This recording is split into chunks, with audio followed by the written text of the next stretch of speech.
Hello, and welcome back to another video episode, but very specifically, another Take Me to Church episode of the Unfounded podcast. I want to thank you for being here with me on this beautiful Sunday. I am coming to you again on Sunday.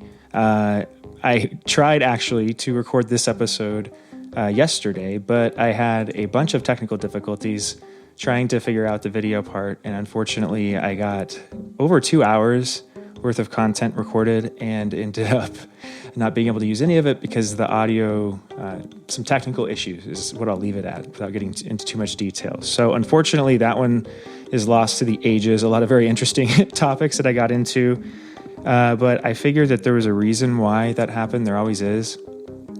And to start the podcast, I'll just say one of the things I've noticed is that I'm figuring out a lot of issues as that happened, right? So this is a message coming through to start today, much different than would have been yesterday, is sometimes when you're working really hard on something, you can find yourself getting lost in kind of what's going wrong. And I've found myself doing this for years, and I'm not exaggerating, years in the context of making this kind of content. While some of you may laugh at the thought of struggling for that long learning something like OBS and learning something like Ableton or any music production or video production software, DaVinci, to me, at least, they've been extremely complicated. Some of the hardest things to learn that I've ever attempted, and I've attempted quite a few different things in my academic career, I guess we could call it. So it's really thrown me for a loop, and for a majority of that time that I've been learning, I've been hitting walls, having little issues, and one issue leading to another, and never being able to really fix them, which is why you, as a viewer, if you've been following me for a while, have seen sporadic content, changing types of content, or me, like the previous 7 episodes of Take Me to Church, only doing an audio version. When in reality, the video version is not that much different. For most episodes, it's just me looking at a camera instead of me staring down at the screen like that. So it's really different, and pressing record on another program. But I also had to iron out all of the settings, get everything working with my setup, get my setup working properly, learn how to record audio, analog audio, and then learn how to, properly get all of the digital versions of the software to work properly together. And it's just taken me forever. And it's been so frustrating that most of the time as I hit a wall, I just kind of get frustrated immediately in the process. Really frustrated. Like it would ruin my day, kind of frustrated. And I'd waste hours, days, on one specific issue, going in circles that lead to nowhere. And I remember in the middle of that, I felt like there was it felt like it was being done to me for some specific reason. And I've started to put together what that reason is recently.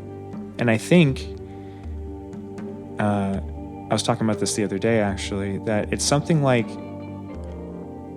if you want to teach yourself something, if you want to really learn something for yourself, the process inevitably involves failure. You're going to continually bounce against walls. Why? Because that's how you learn the thing. Because there's nobody there teaching it to you, right? There's nobody telling you, hey, this is the path to take. The reason teachers can be valuable is because they will scaffold what you're learning so that you don't have to make those wrong turns. To learn, don't make that wrong turn to get back on the right path. But somebody way back when had to do that for you and me, right? In every context, regardless of the subject area, right? They had to take a wrong turn and learn why the path was there in that specific context, why they had to get back on it, right? Or they had to reclaim the truth, right? Their own life.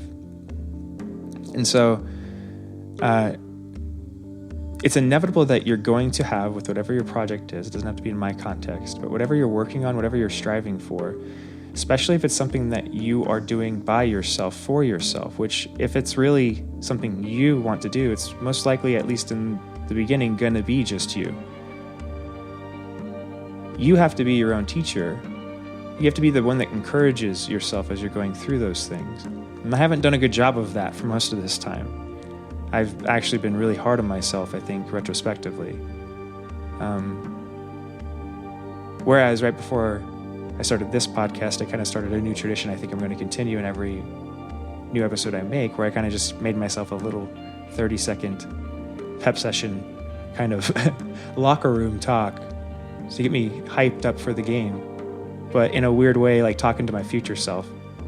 And that was really constructive, you know?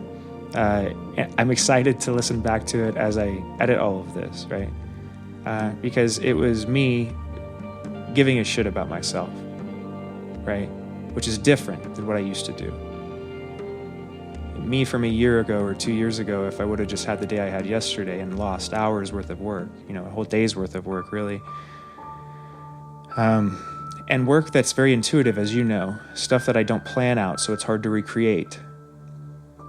There's a feeling of loss that you get with that would always threw me upside down to where I couldn't regain the day. I couldn't enjoy anything else. I would ignore other people that are around me if they're around me, or even my dog, right? Just because I tended to do that, as I would get upset.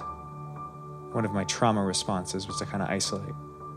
And so I've recognized through even the beginning of this podcast recently, but over the last couple months, probably to be more accurate, that I'm not doing that anymore.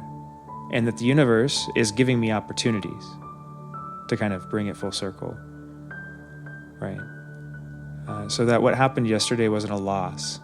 As a matter of fact, there was a lot that came out of that episode that really clarified some things for me conceptually, so that today, as we go into chapters 14 and 15 of Genesis, I think I'm a little bit better prepared.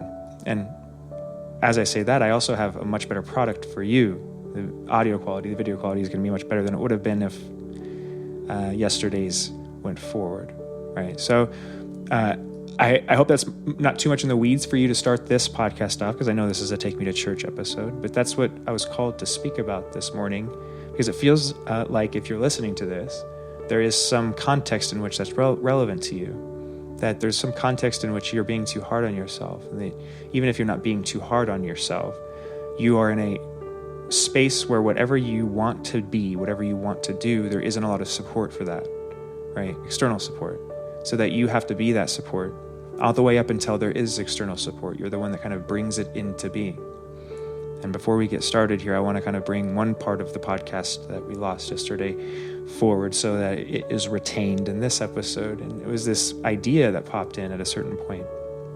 Very random, but it was an intuitive message. And this is what kind of lets me know here in the moment as we're doing this episode as well, that these things, I don't have to worry. Something's reassuring me right now that everything is going to work out in the end, that even if I do something intuitively here where I don't plan it, right? There's no structure to it. That when I'm saying that something else is speaking, that is real. And I hope you know that I believe that's real at the very least. Because it comes back. It reminds me, just like it says it will, whatever it is, right? I like to think of them as angels, right? Or even ancestors, right? People that are close to you, that love you, care for you. That they're trying to reassure me that they are real in that very subtle way, right? I'm here again, and here's that subject that you thought you were going to lose forever yesterday, right? So, that being said, the subject that I thought I was going to lose forever, real quick, I need a drink of water because my mouth's a little dry.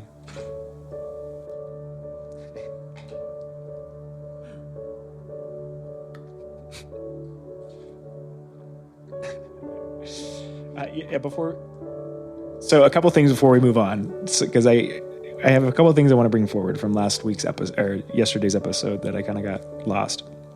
First is, this is cool. This is just one of my little coasters, but it's a little like NES cartridge. I thought I'd show it to you because it fell off, and it reminded me as I looked at it of something that I'm really trying hard to do consciously, especially over the last year, is to kind of honor my inner child. And if I see something that sparks interest as I'm going through the world, to not just play it off as something that's silly, to really see, hey, what is it about that thing that sparks my interest?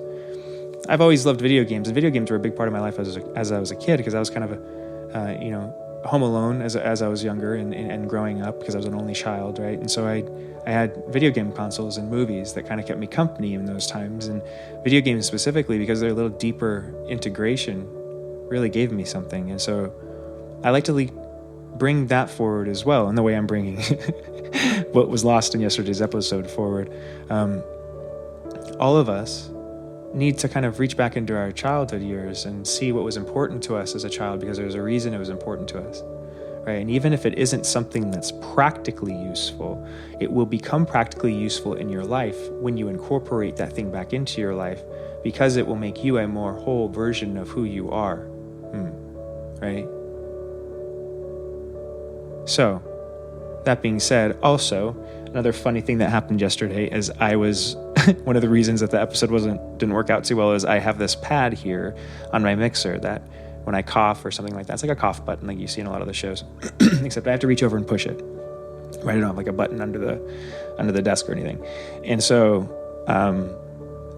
I was using that yesterday to kind of take drinks and things like that. And I even mentioned, kind of foreshadowing, a premonition of sorts, that I hope that I never accidentally leave the pad button on and then continue to do the podcast for a period of time, and then proceeded to, in like the next 5 minutes, do that for like a 10-minute section of the podcast, maybe not that long, but it was a decent section of the podcast.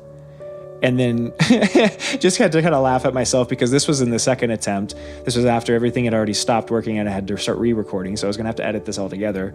And so I just had to kind of laugh at myself. And so that did kind of bring that was part of the way I was able to get through yesterday as a hard day, in kind of contrast to what I used to do, is I would focus on the negative thing and just get drawn into the problem so much so that I would get drained energetically, and then I would go in circles. I wouldn't get anything done. Whereas yesterday, what I started to do is, as I started to have problems, I started to recognize that maybe there's a point to it, and let's just take our time and enjoy the process, right? And so laughing at things as simple as that, as laughing at what's going on. There's a little bit of pressure when you're creating content. You're in front of a camera and stuff, and you really want it to go well. If you put all this time and energy into something, you want to be able to at least view it yourself and enjoy it. When that doesn't happen, it's not fun. And so you have to go through the process of feeling that pain or that frustration, whatever emotion you feel in the moment, but not have that negative reaction, see what the purpose of it is. And if you can do that properly, you'll actually realize that the day was good. You know what I mean? That's what I realized yesterday. At the end of yesterday, I was like, yesterday was a really good day, because like there was some fundamental issues that I have been tinkering with, wasted days and days and days searching the internet, tinkering with my computer, restarting it, taking it apart, replugging things in, tracking everything I can with to no avail. And somehow yesterday, through all of this that I was just explaining, I fixed it. But it took me kind of seeing what the purpose of it was. And it just, boom, right there. I found the solution very quickly myself without even really looking too hard. Didn't have to really have much help. So there's something in that to start the podcast, right? But to get back to the point that I wanted to bring forward from yesterday's lost episode was this idea of substrates. There was this talking about something, I can't remember exactly specifically what, but the idea that the world itself, matter, the physical world, the hard stuff, right? Everything that you see, everything you're made out of, right? There's an idea that that some parts of this, some things in this matter-based world can be either inherently good or inherently evil, right?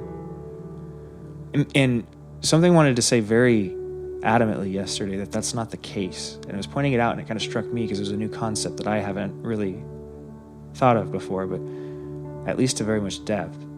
But it brought up the comparison of a computer, like what I'm using this to make this content on. Like silicon, right? That the material world, everything we see, that we feel, that's the substrate, it's the silicon. The board the computer is kind of printed on is what it's made out of, right? But the spirit, the soul, what actually is watching this right now, what's looking at you right now, that's not silicon. You could define it as maybe carbon atoms aligned in a certain structure.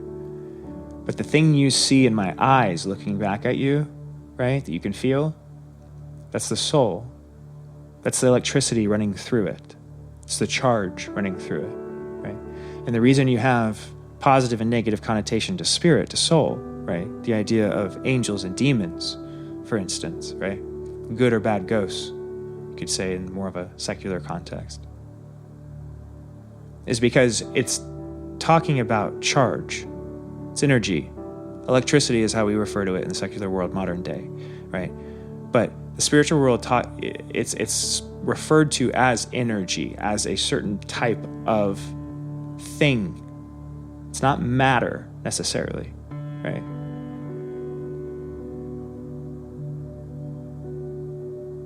It's a certain part of source, right? It has its own characteristic that's separate and apart from the matter-based world, which is why it is contained inside of a body, why the spirit's contained inside of a body, why the electrons run through the motherboard, right? It's a different things that have a certain symbiosis when used together or when placed together, right? And that's kind of, for some reason, came through really strongly yesterday and wants to come through today, too, at the beginning of this episode to kind of start it off. So kind of a complex concept, but something that really hit me hard and something I've been chewing on over the last day, trying to figure out exactly what it means in the larger context of Genesis, right? But just to kind of walk you through a little bit of what I have here, for those of you that are viewing me on either YouTube, Rumble, or Spotify, you do have video content this time again, which I hope you're enjoying. And I do have a bunch of other sites over here, a different view. So if we want to watch some videos, if we want to read some stuff, we want to talk to Grok or ChatGPT or any of these other sites, we can do that. And you can follow along with me. I think those pauses in the last episodes where I'm searching and typing is, while it's not bad, it is kind of relaxing to just listen to the background music while that's happening. There is a little bit of lost opportunity in that I'm looking at things that you could be looking at too. So you can do that now. For those of you who aren't joining us on any of those platforms and are listening to the show on any other just audio-based platform, no worries. The show shouldn't change too much for you. Like I said, it's more adding that additional content for those of you who would like to. If you would like to access that content, right, just check out the show on YouTube, Spotify, or Rumble. I'll show you really quick where you can find that. So my YouTube channel here, let's view it. You can find it here at youtube.com/@theunfounded. All right, some of these are a little different. It's not all the Unfounded pod or podcast specifically because I made some other pages earlier and then lost access to those pages a few years ago. So I had to remake them and wasn't able to use the same name, if that makes sense. So you can find the YouTube page at @theunfounded, youtube.com/@theunfounded. Spotify, you can find it just by searching the podcast, right? This is more my page for how the podcast is doing. But Spotify, you can go to just Spotify, type in the Unfounded podcast. For Rumble, same kind of thing. It's super easy. This is the page you'll see when you go there. But type in the Unfounded podcast, it'll pop up. There's also going to be Chris the Sage pages on some of these video platforms because I'm going to be doing some other streaming things there that I was doing on sites like TikTok here, right? I'm going to be doing some of this stuff a little bit more as TikTok has kind of a sketchy future, specifically today, ending today. I'm going to be doing some of this on other platforms as well, YouTube specifically and Rumble, right? So follow me on those if you haven't already. And then any of the other platforms, take a look we have some other announcements, but we'll get to that at the end of the show. I don't want to take too much time here at the beginning. I just wanted to point that out for those of you who do want to access the video portion of the show. All right, so without further ado, I think we should get started here. That was quite a bit that I started with here at the beginning of the show. Let me pull open our Bible here. And actually, we will go through a little bit of a walkthrough here of the books. You can now see the books that I've been using. So real quick, and bear with us, audio listeners here, for the moment being, or the point being, point in time, moment being, something like that. This is the Bible. This is the reason I want to show it to you. Is it's kind of a cool little thing I've got here. This is a Bible that I was given when I was born, actually, by my godmother and my aunt. Right. So it's kind of special to me. This is the one we're reading from, and I've never actually read it cover to cover all the way through. Right. This is the Bible that was very special to me, and I have read at times different snippets of, but you can't really see for some reason. It's not wanting to because of the reflection. Anyway, you get the point.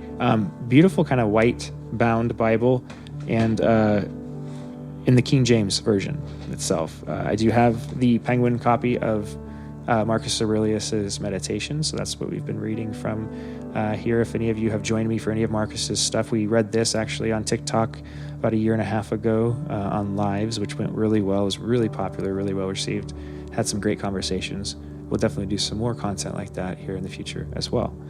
And then the Book of Enoch, the Prophet, for any of you that want to follow along with us as well. This is one that we're using quite a bit. This is just the version that I have here. It's, what is it? The Book of Enoch, the Prophet. This one's by R.H. Charles, right? So, and it is, this is published by Wiser Books, right there. I don't know if you can see that. Hopefully it'll zoom. The zoom is not super, or the autofocus, is not super good on this camera, but at least the video quality is pretty decent for us, so. And then finally, last but certainly not least, because this sucker is a beast, is The Secret Teachings of All Ages, right, by Manly P. Hall. This is one that we've been talking about quite a bit. Here, let me see if I can get it all in. It's a big book, so I have to zoom, go back a little bit. But it's by Manly P. Hall. It's really interesting. Like I said, I've spoken about before in other episodes, especially the first handful of ones. We reference this quite a bit, and I'm sure we will at some point in the future. But as we talked about in last episode, there isn't very much on Abram or Abraham, either title in this book, and not as much either on the kind of the other terms like Canaanite and stuff that we've been looking up. So just right now, it's not revealing very much, but I'm sure it will in the future, and it has a ton of information, as you can see, from most traditions throughout history. So really interesting book. Go ahead and pick it up. If at your Barnes & Noble or wherever you can find it. It's on Amazon, I'm sure, too. I think I got it at Barnes & Noble. So, without further ado, let me take a drink of my tea, and we will get back into chapter 14, and we are also going to do chapter 15, because that's what we did yesterday, and it seemed fitting. I don't want to kind of stop halfway in between this time. But, that being said, we're also going to kind of cover just a little bit of a recap of where we're at, and fill you guys in for those of you who may be joining us and have not listened to the previous episodes. Before we do that, let me get a drink of tea real quick.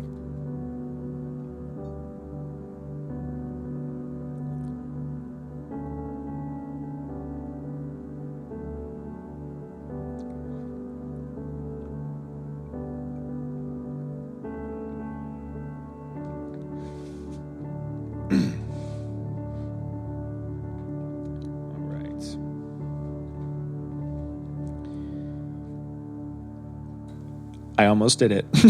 I need to be really careful about that. It is hard when you're producing and you're doing this all by yourself, because you have to develop some very good habits first, which is what I've been trying to do over the last couple of days, of how to do things and where buttons are and things like that, so that when I'm in the middle of the show, I don't have to take too much time out of the show to do the production side. And I'm hoping, because I think I can, I'll get into why that's funny for me here in a second too. But that this is something that most people, podcasts, video podcasts especially, usually have a decent production to them.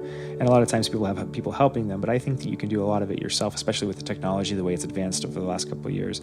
So I'm trying to do that. But you have to know all sides of it. And that can be complicated and a little bit stressful at times. So hence the organization and the habit forming that is necessary, right? Anyway, I digress. The one thing I did want to say before I went on, because it was kind of funny, is for any of you who may have, and actually, you know what? I'll show you it right now. I won't show the whole video, but it seems fitting intuitively for whoever's watching right now. Any of you who used to watch or is a fan or read any of the Little Engine That Could stories when you were a kid, right? Let's see if I can pull it up. There is a movie when I was a kid that I used to watch over and over and over again that I found, because it's not very popular. It's not like on any of the streaming platforms. I used to have on VHS over on YouTube, right? And I will kind of show it to you here so that if you want to watch it, because it feels, like I said, intuitively like this is meant for you as a viewer as well, to watch it yourself. I recommend watching it because it's very nostalgic in weird ways, and the characters themselves are very nostalgic, and the story itself is something that kind of popped in my head a lot as I've been going through the changes I've been going through, and I forgot about this movie specifically all the way up until a couple of weeks ago, until I found it again. Something reminded me of it, and I found it. And I am shocked now that I watched it again. It reconnected memories to when I was a kid, that this was one of my favorite things as a kid, right? So how did I forget it?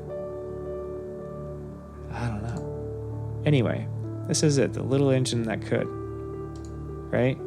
And like I said, I'm not going to play the whole thing. I'll just skip around here and show you a little bit. But there's some characters here that are kind of cool. Like I said, very nostalgic for me, but for some reason it seems relevant to you guys. The Little Engine That Could, the kind of moral of the story is that you need to keep going, right? Through all of the challenges, everything that's happening around you. And that's something that's really inspired me. And as I reflect back on how I started this podcast, is really kind of the theme, it looks like, of this episode, is that the world is not designed to be easy. It's actually very specifically designed kind of the opposite way, to be hard in exactly the ways you need to identify where you need to grow, right? This is teaching, this is learning, actually, the process of learning, but described in a more spiritual way, right? But from what I understand now, and as I've taught myself and learned more academically how to learn, I recognize that the process of learning doesn't only encompass academia. It actually the skill set is broad, and learning to teach yourself is something that you need to learn as you're growing spiritually, because you don't know what you don't know, and you don't really have anybody externally that knows all of the answers that you're looking for. You have to find them, right? So in order to do that, you kind of have to venture through these really scary areas, as in this story. If you decide to go watch it, it's not very long. It's like 30 minutes long. Kind of goes through very well, outlines very well. And as I reflected on it, I recognized the other night why it was so important to me as a child. And it hit me. It was like emotional, right? I was crying, and as silly as it sounds in certain parts of it, because I didn't know why. And I remembered one of the first parts of the memories that came back was I didn't know why I was so interested in this movie. I loved trains. So that was one part of it. I was fascinated with trains, always have been. But why was I so interested in the story of the little engine that could? One, because the little engine in this story is a girl train, right? Which, as a little boy, isn't usually the story that you're going to resonate with as much. But I did. I really resonated with the character as a kid. It didn't matter to me. I actually didn't even know that it was supposed to be a girl train, I think, until recently, until this recent watch. But it wasn't about that. It was about something else. And what I realized was that it was about the story. There was something in this story that was outlining at least how my life has gone up until this point, up until when I watched it again. That it was going to be kind of a steep climb, I think, to sum it up in a couple words. And that I was going to have to be kind of brave and courageous and resilient and adamant, right? And that I think I can attitude, growing that from I think I can into I know I can, right? And then reaching the summit, going through all of the roadblocks that are in your way. That is something that is necessary if you want to make something new in this world. That is something that's necessary for the entire world moving forward, because the world is needing change, right? But not the kind of change that you hear about politically on a stage, that we've heard about for the last 10 years politically, used as a trope. I mean real change, the change that requires individuals to make sacrifices and to learn themselves, not from some government agency, some institution outside of themselves, but to really ask whatever they believe in, whatever they want to call that thing they believe in, teach me, show me, and to embrace the suck as it comes, because that is the mountain in that story that I was just going over. So, we digress again. Let's get back on the point here, because we're pretty far into the episode already and we haven't started the Bible yet, but we do have 2 chapters to get through today. We're going to do 14 and 15. But to sum up where we are at here, folks, we've gone through a lot, right? We're all through Genesis, so we've covered Adam, we've covered Noah, we've covered and Noah's sons, right? Shem, Lot, and Ham. It was Ham, I think, or Shem. One of those were the bad brother that ends up kind of shaming Noah. And then you have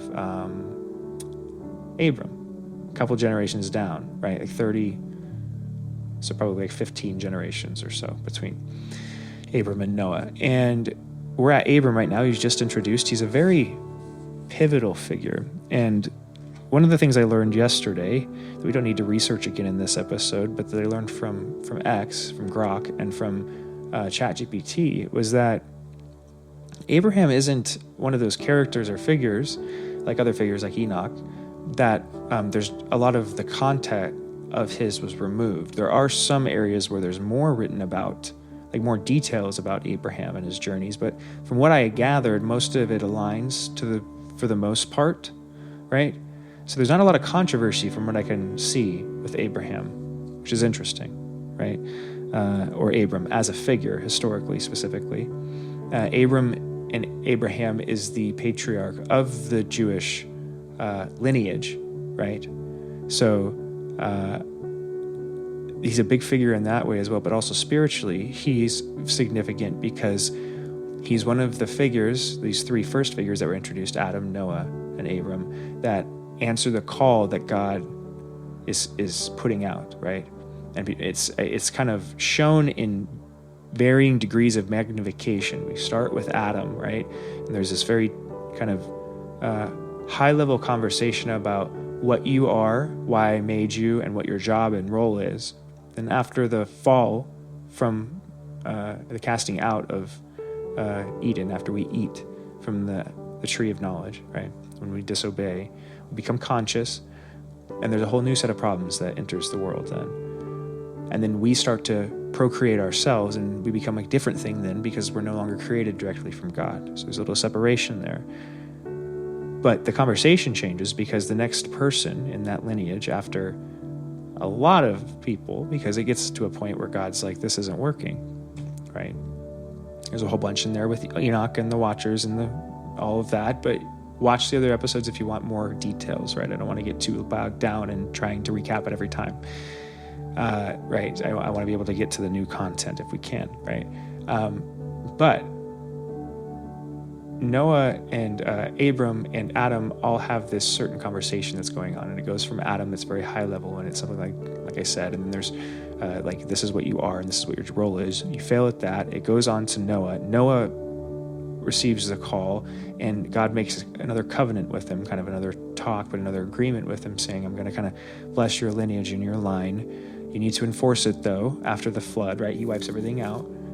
And Noah kind of does enforce it, but there's kind of a suggestion that he doesn't do it well enough, because it's necessary again with Abram, because God comes to Abram and starts another covenant. Now, the part we just read about is important, the previous chapter 13, because it's about Abram, and when Abram is introduced, right? And so Abram has a wife, Sarai, and Abram is introduced as this old he's not old in the Bible context, years, but he's 75 years old and he's living with his father still. And God comes to him and says, hey, get off your ass, get out there, go do something productive, right? And I'll bless you if you do. So it's another kind of higher level conversation. And then Abram kind of questions for a second, but then he's like, okay, I'll go. He convinces everybody to go with him. He goes out into the desert and he comes upon Egypt. He's kind of wandering for a while, as kind of suggested. And then he comes upon Egypt. There's a bunch of good things in Egypt. And so Abram tells Sarai, hey, if we go into Egypt, because they're probably thirsty and hungry, they're probably going to think you're really attractive, right? Because you are really attractive. You're my wife. And the Pharaoh's going to want to take you as his wife. Or at the very least, all the other Egyptians are going to want to take you from me. So they're probably going to kill me, right? So to avoid that, let's just say that you're my sister. We'll get around that. We'll get our water and all the stuff that we need, and we'll be out of here. We'll be comfortable at least and alive, all of us. Sarai agrees to this. What happens next is the Pharaoh, over a period of time, gets cursed by God because he ends up taking Sarai into his house, marrying her in their tradition, essentially kind of consummating that marriage. And then after that happens, that's a sin in the eyes of God because she is already married to Abram, and not just anybody, but one of God's chosen kind of emissaries, right? So he punishes Pharaoh, and he punishes not only Pharaoh, but all of Egypt, because he recognizes that somebody as powerful as Pharaoh, the way that you can really punish them is by kind of punishing what they own, taking what they own, affecting what they have. So he does that, and he plagues all of Egypt. And in this, both Pharaoh, somehow, it doesn't really go into this, chapter 13, both Pharaoh and Abram recognized that they were at fault for this. And Pharaoh kind of tells Abram, get out of here with Sarai. He finds out that Sarai is his wife. And he says, why did you do this to me? This was really dumb. Why didn't you just tell me the truth? This didn't need to happen. Get out of here. And Abram's like, okay. But as Abram leaves, Abram has a bunch of gold and silver and horses and camels and everything he needs. And the Pharaoh doesn't take that away, because the Pharaoh gave him all those things because he was happy, because he thought Sarai was his sister. So traditionally in that there would be kind of a dowry, essentially, right? I think that you'd pay. So he's essentially benefiting off of selling his wife to the Pharaoh. And this is something that I didn't recognize when I first read the chapter a couple episodes back. But as I read it the second time and the third time, I recognized that the motivation of Abram is a little more twisted than I thought initially. And we'll get into that a little later as we get to that part of the new chapters. But Abram, I don't think, was only motivated out of self-preservation as he initially puts on. There's something more sinister going on that is very subtle in the Bible, but also really revealing. We'll get to that in just a second. So that's where we pick up, right? Is they're cast out. They've journeyed out into the desert, essentially, and after they're cast out, they leave with Lot, which is his nephew, right? His brother's son, and all of the people that have come with him. So they have this huge group of people that travels with them, helps them take care of their herd, right? And they come to this place of kind of vacancy. There's nobody. They're in this land where there isn't anybody, and it's fairly fertile in most areas, right? But a couple of the people from Lot's tribe and a couple of people from Abram's tribe get into like fights over things. It sounds like it's not super specific, but they're from different areas, different regions, different tribes, right? It says Canaanites and I think Perizzites in the specific passage. So it suggests that there's some kind of tribal conflict, and that conflict rises all the way up to boils over to a point where the leader of the tribe, Lot, says, hey, I'm going to go talk to Abram and settle this. So he goes over to Abram and says, hey, Abram, let's go. Let's separate, right? Obviously, we're not doing very well here together. There's all this land. All of it's fairly fertile. I think we should separate. And Abram's like, sure. You know what? Whichever way you want to go, I'll go the other way, right? Because I'm not trying to have any problems either. He's trying to give him an olive branch. Again, deeper, there's something else going on there we'll go into in a little bit. And Lot decides to go towards Jordan, it says. It's like this fertile, very green place towards Jordan. The very end of the chapter ends with Abram going the other direction, and then he goes and he builds his camp, builds his tent, and then he builds an altar immediately. That's the first thing he does. And the And I believe he points it towards the direction of the mountain where he first had his vision with the Lord, right? If I'm not mistaken. Lot, on the other hand, goes and builds his camp in this place, this fertile plain near Jordan.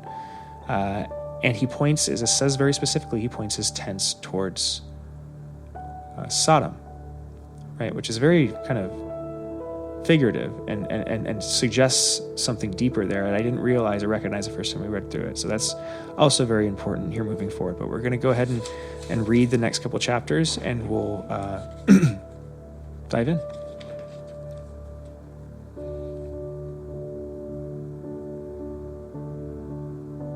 Yeah, I'm just going to read the last line of chapter 13, where Abram pointed his tent. It says, "Then Abram removed his tent and came and dwelt in the plain of Mamre, which is in Hebron, and built there an altar unto the Lord." So it doesn't say he directed it to a certain direction, but he went to a different place, it seems. Okay. So chapter 14. It says, this is on page 18, Abram settles in Canaan. "And it came to pass in the days of Araphel," and bear with me here because this first section of this chapter is a little hard. The pronunciations are difficult. It's all a bunch of names that are hard to say, so just bear with me. But we'll sum it up after we get through it. It gets better at the end, I promise. Amaraphel, king of Shinar; Arioch, king of Elazar, Shedor Lao Mer, king of Elam, and title king of nations. That these made war with Berah, king of Sodom, and with Birsha, king of Gomorrah. Shinab, king of Admah, and Shember, king of Zeboim, and king of Bela, which is in Zoar. All these were joined together in the vale of Siddim, which is the Salt Sea. 12 years they served Shedor La Mer, and in the 13th year they rebelled. And in the 14th year came Shedor or La Omer, and the kings that were with him, and smote the Rephaims in Ashtaroth, Karnaim, and the Zuzims in Ham, and the Emims in Shaveh, Kiriathaim, and the Horites in their mount Seir unto El-Paran, which is by the wilderness. And they returned and came to En Mishpat, which is Kadesh, and smote all the country of the Amalekites, and also the Amorites that dwelt in Hazez Zon Tamar. And there went out the king of Sodom, and the king of Gomorrah, and the king of Admah, and the king of Zeboim, and the king of Bela.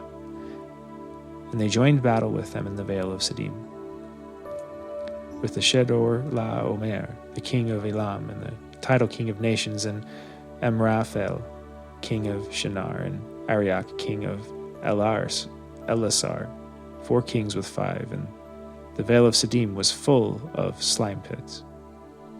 The kings of Sodom and Gomorrah, I'm now tired from trying to pronounce everything. I'm mispronouncing normal words that I know. And the kings of Sodom and Gomorrah fled and fell there. And they that remained fled to the mountain. And they took all the goods of Sodom and Gomorrah and all their victuals and went their way. And they took Lot, Abram's brother's son, who dwelt in Sodom, and his goods, and departed. And there came one that had escaped, and told Abram the Hebrew, for he dwelt in the plain of Mamre, the Amorite, brother of Eshcol, and brother of Aner.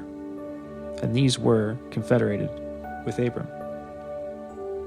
And when Abram heard that his brother was taken captive, he armed his trained servants, born in his own house, 318, and pursued them unto Dan. And he divided himself against them, he and his servants, by night, and smote them, and pursued them unto Hobah, which is on the left hand of Damascus. And he brought back all the goods, and also brought back again his brother Lot and his goods, and the women also, and the people. And the king of Sodom went out to meet him after his return from the slaughter of Shedor La Omer, and the kings that were with him at the valley of Shaveh, which is the king's dale. And Melchizedek, king of Salem, brought forth bread and wine, and he was the priest of the Most High God. And he blessed him and said, Blessed be Abram of the Most High God, possessor of heaven and earth.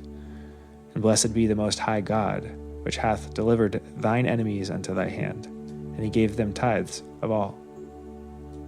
And the king of Sodom said unto Abram, Give me the persons, and take the goods to thyself. And Abram said to the king of Sodom, I have lifted up mine hand unto the Lord, the Most High God, the possessor of heaven and earth, that I will not take from a thread even to a shoe latchet, and that I will not take anything that is thine, lest thou shouldest say, I have made Abram rich, save only that which the young men have eaten, and the portion of the men which went with me, Aner, Eshcol, and Mamre, let them take their portion. And that is the end of chapter 14. All right, so a little bit to break down there, right? This is a very interesting chapter, right? And thank you for bearing with me through that, because I know it's not very fun to listen to me try to pronounce some of those names. They're not very easy to read, too. Unfortunately, there's a lot of symbols above the letters, inflections that I'm not familiar with, so I have to try to guess a little bit. But I hope I didn't butcher them too bad for us. Anyway, it's an important chapter, right? But it's also very subtle, and we're going to go over, a little bit of what I was talking about earlier here. Now that we've read that, so it is a subtle chapter, and one of the ways it's subtle is in the way that Abram's reacting here. We need to break it down a little bit more.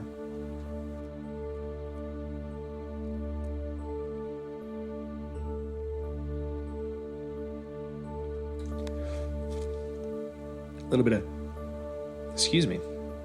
green tea for the throat. It helps keep your throat clear while you're talking, right? Especially if you talk as much as I do. But there's some subtle things going on with Abram here, and it reveals, I think, a little bit more about what Abram is going through, right? So one of the things that's happening with Abram is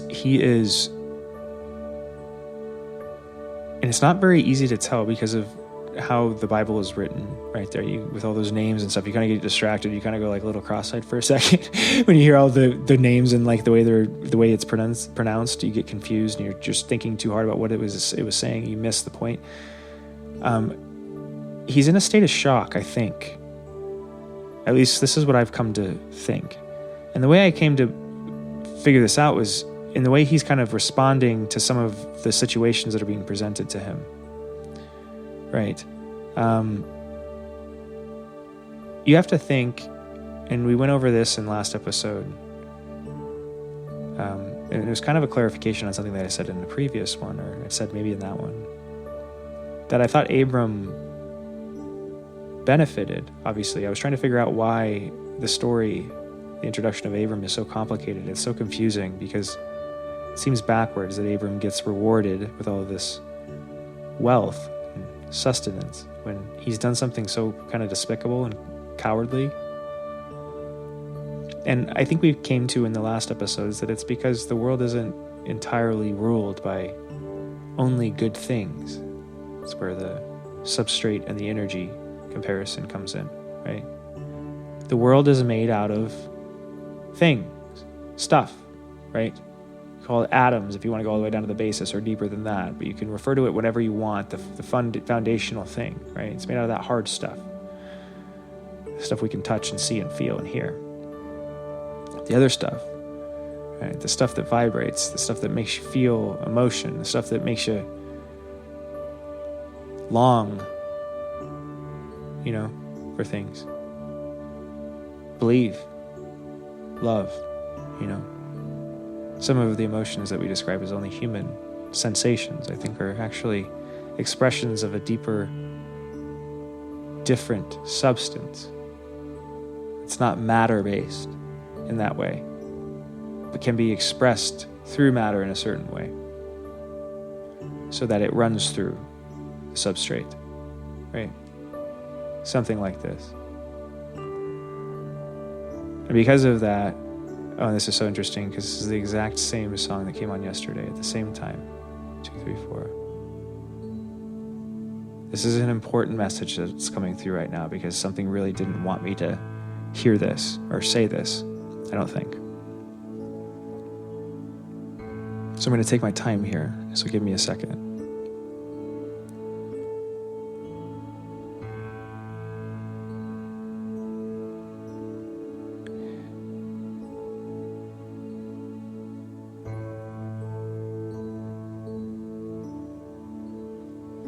Because I could be wrong about this too, which is why I'm pausing here, because something really is pointing this out, 311. So maybe this isn't, the way I'm going this direction isn't exactly correct with the story interpretation. I don't know, but I'm going to continue to explain it to you, and we're going to hold it in context so that as we move forward, I can try to understand whatever is trying to communicate with me right now and tell me this, because it's very directly. This is the same song and the same point in time coming on that's playing in my headset right now, which I'll put at the same time here for you guys so that you can hear what's going on right now. But the way the music shifts, that is happening at the same time it happened in last episode. And all of the issues I had, I lost that message. And one of the reasons I thought I lost that message was partially because maybe I said something that was incorrect and asserted it as correct. 400, yes. So, it's important that we, each individually, recognize, or at the very least, because like I said, this is very unsettling music, as you can probably tell as a listener. It's hard to tell whether what's happening now is meant to help me or distract us. So I'm going to continue to say what I was going to say earlier, because that was very distracting. But we're going to hold it, like I said, with a grain of salt and see what comes of the next couple of chapters as we move forward. I'm going to say, I don't know if this is true, is what I'm saying. But that there's the substrate, the hard stuff, the matter, and then there's the energy that runs through it. And the energy has a positive or negative charge. This is what we refer to as the angels and the demons, and that these or the good or bad aspects of life, right? But that we as souls ourselves have a positive or negative charge that we determine based on the type of energy we project outward, right? What we think about, essentially, is the best way to put it, I think, in the human context, right? So, Abram gets rewarded, right, for doing something very bad because he is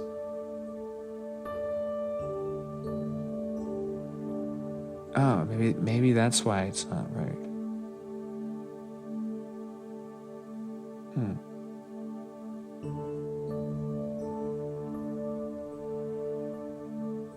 There's some, and this is something that's really confounding that maybe I'm going to really have to chew on for a while. And maybe you as a listener, if you have any ideas, post in the comments. But why do you think, as a listener, Abram gets rewarded for doing something kind of as despicable as pretending his wife is his sister and essentially selling her? Because that's basically what he's doing, right? He knows that the Pharaoh's going to want her. And the part that I got into yesterday that I think is really true, a deeper part of this story that we don't think about, is if that's the case, I mean, he obviously knows that they're going to want her because that's the reasoning he uses to tell her that he needs to pretend she's his sister. So wouldn't he also connect that there's rewards that would come with that if she was his sister and the Pharaoh wanted to marry her? Right? I think so. I think that's a deeper part of the motivation of Abram that is being revealed here for us. And I can't see anything that's wrong with that interpretation. So it makes me think that maybe it could be pretty spot on and something's trying to distract, or like I said, I'll take it with a grain of salt. Let you as a listener comment on what you think it is. But that if you take that a little deeper, Abram quite possibly could have known that. I don't know this, but we're going to postulate this. Again, grain of salt. But when he is telling Sarai, hey, pretend to be my sister, how much of him knew that he was going to be rewarded for that? I mean, he obviously didn't know that Pharaoh was going to react that way, so it wasn't guaranteed. But if he knew that she was a really attractive woman, you know that the most powerful person in that place is that's what happened in that time frame, right? The most beautiful women were reserved for the rulers. the most beautiful people. It wasn't just women, right? And they would reserve themselves in that way. Like they had ownership in that. So they asserted ownership over people. I'm not condoning that by any means, but just describing it, right? So there's a possibility that Abram knew that he would be rewarded for that. So that's a deeper sin, isn't it, than what we thought it was before? Like that's a sin that's very deal with the devil like, so to speak, where you're doing something, you're breaking a covenant with somebody who you're supposed to protect. And because of that, you need to always identify as such. You need to always properly identify who she is to you in relation to the world. And when you don't do that, when you lie about that, even if it was for the more innocent explanation, there's a sin in that. But that's why the story is confusing, is because that's not told, the deeper reasoning. It's not usually seen. It's subtle. And I think the reason why it's subtle is because human beings are that way. The Bible is a brilliant book. It's trying to describe to you more than what it's saying with words. It's trying to show you with the story, almost in like a movie-like way, how people act, right? And people, when they're doing things that nefarious, they hide it, right? And even when they get caught, they hide it. As a matter of fact, the only way you can tell sometimes that they've done something wrong is by the thing that they did it for, because it sticks around. Just bringing us full circle to the explanation of why Abram still has all the riches when he leaves Egypt. Why God doesn't call out the Pharaoh and tell him to retake all of the things he gave him. It seems like a more logical step, actually. It seems more specifically like maybe God compelled Pharaoh to not take the stuff back, because you'd think a ruler would want to probably even kill that person that lied about that. Doesn't. Most likely out of reverence for the ramifications he's just experienced, right? This is a smaller version story, as we saw with Abram, Noah, and Adam, right? Of the coming Passover kind of story, right? Of Exodus, right? So there's an interesting kind of miniature version of that here in this story of Abram, where the Pharaoh in Egypt are being plagued by God because of the way that they're treating kind of one of God's chosen people, essentially. And it's not because the person is chosen, I don't think. It's more because that person is adhering better than the other people that surround them to God's law, at least to whatever level they can understand it in their consciousness at that current time.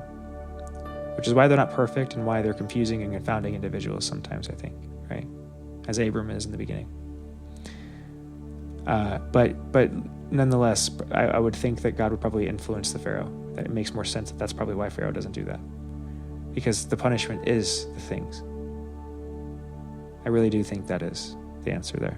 So again, but because of the music, the way it shifted, I don't know if that is an energy that's trying to mess with me and interrupt it. Comment. Let me know in the comments what you think, or comment, let me know what you think the better explanation for why Abram is still retains all of the wealth and stuff in that story. Why? Because it does make more sense that the Pharaoh would just take it from him, right? Or kill him outright. Why doesn't he do that?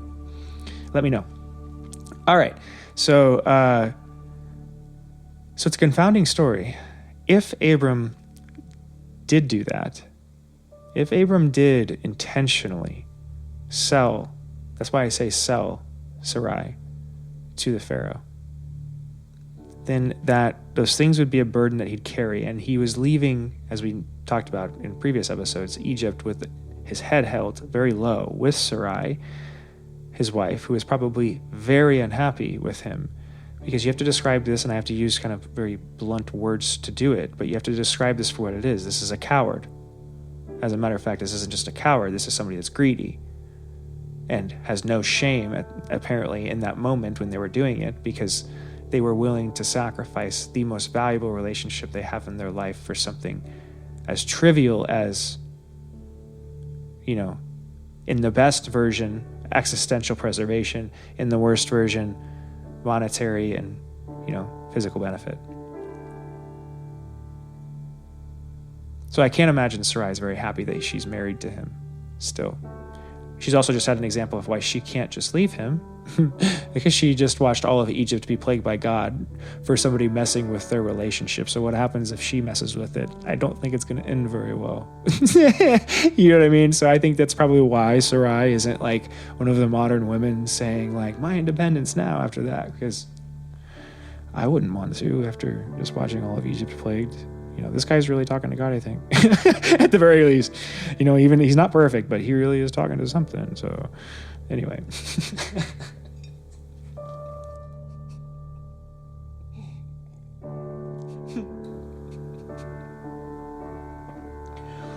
Oh, I like that. Anyway.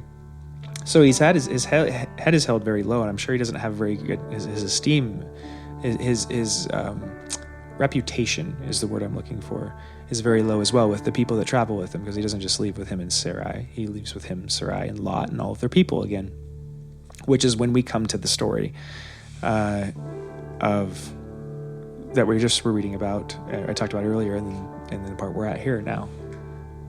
So that when we go back to the discussion that Lot is having last week with Abram, it's a little different too, right? The different interpretation we just went over for the introduction of Abram in Egypt is now it affects every other conversation moving forward, if that is true, right? Because it means the reason that it gives us a reason for why Abram acts the way he does. Whereas before we think Abram's just being a nice guy, right? You take the other side, I'll take the other one. That's how it's taught in Sunday school, catechism.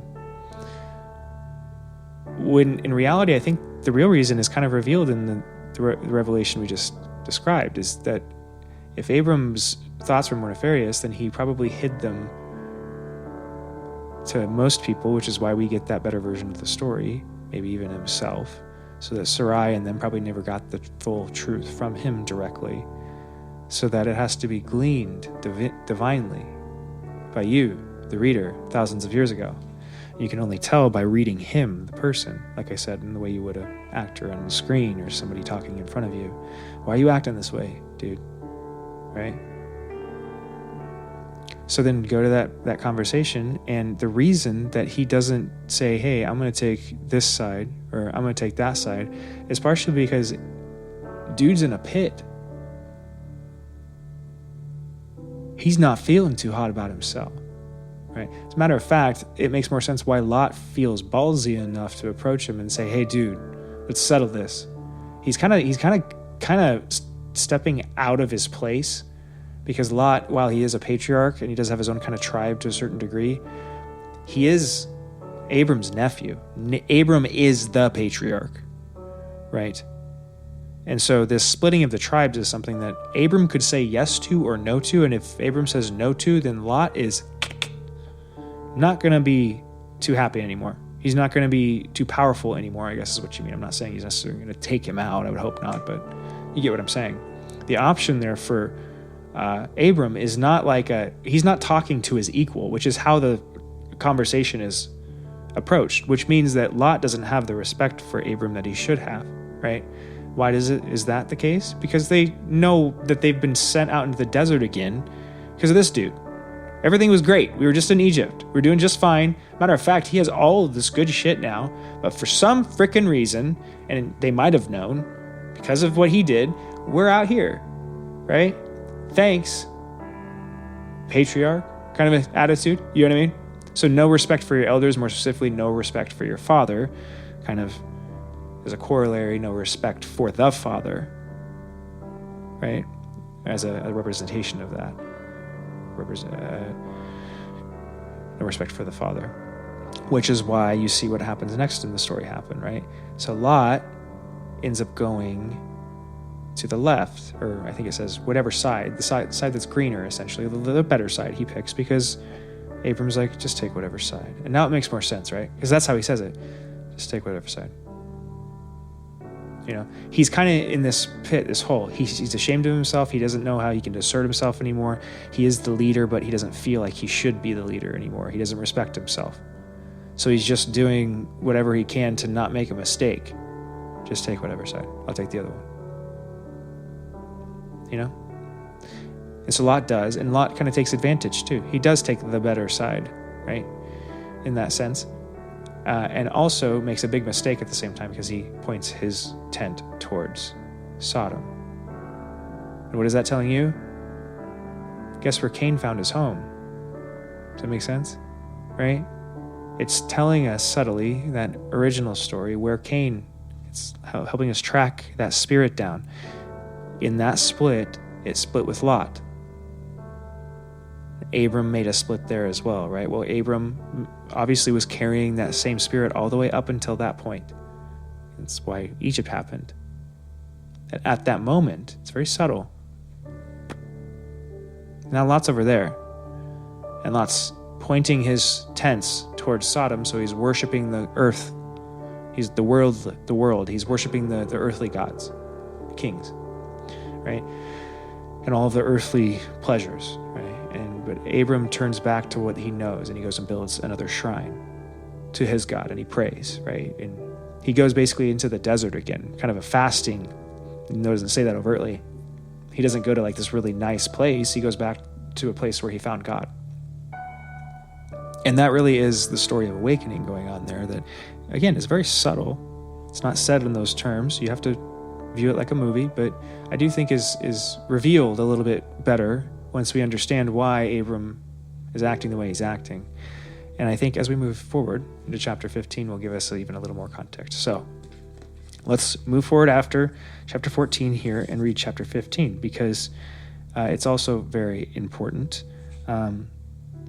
Actually, no, I'm sorry, but before we do that, I have more of chapter 14 to cover.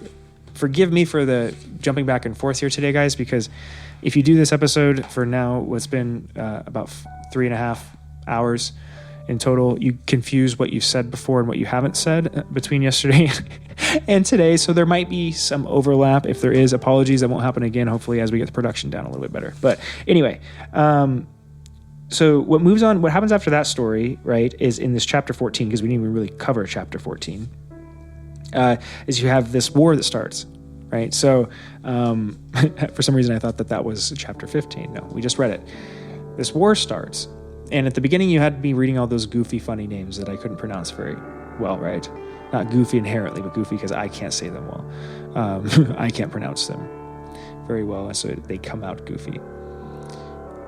Those are all a bunch of kings of what I imagine are city-states, right, all around the area. So you have a bunch of these tribes or rulers that are all band together, essentially, to invade and conquer Sodom and Gomorrah, which are kind of like city-states that I believe have kings, but they each have individual rulers, but they operate very closely together, or they're very close in land. They're right around each other, right? I know they're very near each other at the very least. So these kings, and that's what that's speaking about, is these kings are all banding together, and they go and they conquer Sodom and Gomorrah. They kill the kings of Sodom and Gomorrah, or the rulers of Sodom and Gomorrah, and they take everything, right? And they're off gallivanting. And one of the things that they take all the spoils back to wherever they came from, right? And one of the things they take, obviously, is Lot and all of the people, his people, because Lot was right kind of camped out there near Sodom. And so this certain person, I don't know if he actually is named here, it doesn't look like, goes and tells Abram, like, hey, look, Abram, brother of Eshcol, the Amorite brother of Eshcol is the way he's referred to, goes and says, hey, Abram, somebody's taken Lot. He lets him know what happened to Sodom and Gomorrah. And the first thing that Abram does, I mean, what would you think he'd do? Right? The first thing that Abram does is, I mean, he is at his lowest. He has nothing. He's ashamed. Like, all he has is that stuff, right? But he doesn't really have anything else. He's kind of estranged, cast out. He says that Lot's in trouble.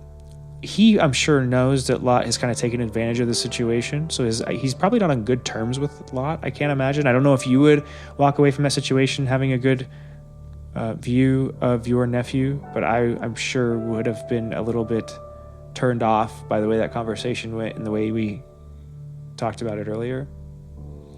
So his reaction to pop up and go help, he gathers all his people and to go and help immediately, is one, kind of shocking from that perspective, but then two, this is not very many people we're talking about, right? Abram does not have a huge army. Abram is kind of a herder, right? He raises animals, sheep, I believe, mostly, probably some other animals scattered in there. And so there's just people that maintain the flock in the herd, and they move around together and they maintain their little kind of town, nomadic town. Not a huge fighting force, but he gathers all the men and they go and they attack this fighting force. And it's not just a fighting force, it's a fighting force of 4 or 5 different armies all combined together, which it was a big enough fighting force to destroy Sodom and Gomorrah, which were the biggest cities, if I'm not mistaken, at that time in that area. So the biggest army that anybody has seen at that point in that region, at least contemporarily. And then Abram decides with his band of kind of misfits, we're going to go attack that group and take all this shit back. Again, it doesn't come through when you read it the first time as well as when you read it a couple of times and you say it in more plain terms. This dude is doing something that is insane in past context and in modern context. This is the equivalent of one guy or like 10 guys going and trying to fight an entire modern army, right? It's ridiculous. It's insane. Maybe not a whole modern army, but say like a whole military base, right? To say that. It's still insane, right? And he does this, and he goes and he gets Lot back, and he gets all of the stuff back. And the way he does it is they go and they attack at night. So it's kind of this guerrilla warfare story. He has them split up. He goes off one direction, his guys go off, and they kind of, from what it sounds like, flank wherever these people are, their camp, and surprise them at night. Defeat this massive army. They're incredibly outnumbered. And then they go and bring all the stuff back to sounds like the new king or rulers of Sodom and Gomorrah. And the new kings are like, take whatever you want. You know what I mean? Like they're like, why did you do that? Are you okay? You know what I mean? Like, how did you do that? The one guy who, this is a king, like I said, this is a king that does not worship God. Or wait, no, excuse me, before I misspeak. This is not king of Sodom. This is a king of Salem. So this is different. This is Melchizedek, and Melchizedek is a godly person, it says. But he praises Abram and says, "Blessed be Abram of the Most High God, possessor of heaven and earth. And blessed be the Most High God, which hath delivered thine enemies into thy hand. And he gave him tithes of all." So this is the one that says, "And now take whatever you need," right? And the king of Sodom said unto Abram, "Give me the persons and take the goods to thyself." Oh, interesting. So this is subtle too. Maybe there's a reason this is being pointed out too. There's a difference here.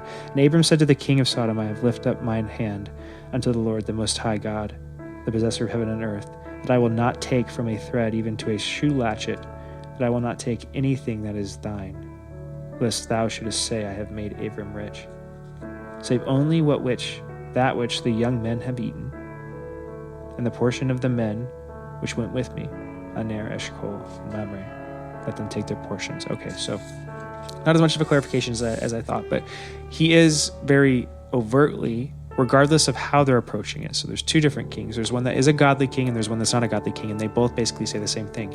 Hey, take whatever you want. The first one says, this is a miracle, what you just did. This is fantastic. Praise God. What do you need, right? Take whatever you need. And then the other one is kind of like, dude, why did you do that? That's freaking nuts. Thanks, but take whatever you need. It's so one's like a secular or like a non-religious view, not necessarily just secular, but it's almost like this oh wow kind of a thing. But it's not. It's a non-believing view, and there's one is a believing view. But it doesn't matter how it's being offered. He says, my God told me not to accept any of this. Right? I'm not going to accept any of this. And more specifically, the only thing that I am going to take is kind of the food that we need for the people that fought with me, for everybody that's been affected by this. Let them take their fill. Right? And this is a different Abram, tying together, kind of summarizing why I think this is related. Right? A growth that you're seeing in Abram as a character is something that we haven't gotten a high enough resolution yet in the Bible at this point in Genesis to really see. But we're seeing Abram grow. He's going from that person who sold his wife to the Pharaoh for riches to a person who was lost in the desert for years and basically had no self-confidence, and a person who basically won't make a decision, do whatever you guys want to do, to a person who actively makes the opposite choice when presented the same situation. Right? And it's actually not even the same situation. He could probably take all that stuff and nothing bad is going to happen. But he now recognizes, and that's why it's so subtle, and that's why that key is left there in this story. The things, the riches that he walks out of Egypt with, it's not just a descriptive kind of coloring that they're adding there. That's very, very necessary to understand the point of the whole story, right? He's carrying that weight. It's a symbol, all of those things, of his mistake, that mistaken choice in Egypt, to hide, to lie. That when it represents itself here, he's offered things again, even in a context where he hasn't done anything wrong for it. He still says no. Why? Because he's recognizing, subtly for the audience, if nothing else, for anybody that's there watching in the moment, anybody that will hear that story as we are later in history, that's not why I'm doing it. I'm recognizing the things that I got before. That motivation was why everything went sideways. Right? It's very subtle. This is so subtle. Right? I don't want the things because the things confuse me. I don't want the things because the things aren't why I should be doing this stuff. Right? I shouldn't have been motivated in Egypt to sell my wife because I wanted stuff. Even though I said I wanted to save my own skin, I didn't actually want to save my own skin. Right? So, you don't get it confirmed in the way I just confirmed it for you, or described in the way I just described it for you either, when you read these stories. But I hope that makes sense to you. And like I said, that is my opinion, that is my interpretation of these stories up until this point. If you disagree with me, leave something in the comments in Spotify, any of the apps that allow commenting. I'll try to find them and gather them all in one space, but respond to them when I can, and respond to them here in the show when I can. That being said, I do think I am going to leave it there today. I think part of the reason it got cut off yesterday too is that I went a little too long in the show. So I said we're going to do chapter 14 and 15, but we're just going to do chapter 14 because I think that was plenty of content to chew on for the next week, right? 15 is also very interesting and relevant, but in terms of that part of the Abram story, 14 was really the important piece there. So I'm glad I didn't move on there earlier. But that being said, I want to wish everybody, which I forgot to do at the beginning of the show here, a really happy new year. It's been a good one for me so far. It's been kind of a quiet one here with just me and Dixie at the house. But it's been kind of refreshing too, to get a little bit of time of quiet in the house for this kind of production, and to iron out some of the issues I've been having with other stuff. And it really was very productive. So the year has started off brilliantly for me. I hope it is also going very smoothly for you, even if the world doesn't look like it is. Tune out from the world for a little bit and focus on yourself. Not in a selfish way, right? But in a way that really identifies, as I was talking about with that earlier with that train show, right? Who you are and what you enjoy. So, and why you enjoy it, not just what you enjoy, but why. That's what will unlock the feeling that you're looking for of happiness, of laughter, of solace that you used to have when you were a kid. You have to figure out why you liked what you liked, not just what. All right. So with that, I think that is going to be the Unfounded podcast for today, guys. I want to thank you for joining me. I hope you enjoyed the video portion of the show. I hope everything went smoothly in the recording. If it did, you will see this episode. If not, you'll probably see a third attempt here at another day. But that being said, I don't think that's going to be the case. Please check out all of my social media. Again, we'll go do that one more time. We'll double check all of the social media pages. We already went over kind of my socials, I guess, but you can find me on X as well. If you want to check me out on X, I have a page. It's under Chris the Sage, though. I'm not doing an Unfounded page on there because it's certain platforms doesn't really work with, right? But I do post content from my other pages on here, so you can kind of get updates from here as well. And I'm going to be doing a lot more on X as well. But I can never do this. Patreon, because patron and Patreon are very close words, and I always want to say patron and Patreon, and I mix them. My Patreon page, this is something that's kind of I've had for a while, but I haven't really been updating until recently, and I'm starting to use more actively, and I'm updating all of my content onto. So it'll be kind of a repository for all of the content that I create. So if you want to access it in one place and you want to support the podcast, this is for now the place to do it. I used to have kind of a tip jar and stuff on my Linktree page. For some reason that stopped working after a period of time. So now it's just more of a link page where you can get to all of these sites. But for now, check me out on patreon.com/theunfoundedpod. You can follow me there. You can support me there. And there will be more content uploaded every day as I get more of it transferred over from the other platforms and consolidated. So I think that's all I have besides that. I will mention here real quick, because this is something I'm going to be doing soon, but I haven't done as much recently. I do a little bit of video game streaming, but I haven't done it a lot. I'm going to do it more because I like to play video games to decompress. It's fun. I have certain ones that I really enjoy. And I figure while I'm doing that, I have this whole setup. Why not turn on the camera and at least let it go and have some streams like that too, and see what conversations come of it and just have some fun. So if you want to hang out with me in a little less serious format, because it's something that I'm really working on too, is taking myself less seriously and laughing a little bit more and enjoying that part of my personality that I've forgotten. Hang out with me on Twitch. Check me out on there. I think I'll also have some of those game live streams posted over on YouTube on the Chris the Sage account as well. So follow me on all the platforms, guys. If it's confusing for you what all of these platforms are, where to find them all, just check me out on the Spotify page. It should have them all there in one place to find, or on Linktree. You can find them there as well. All right. I think that's all the announcements I got for today. With that, that's the Unfounded podcast.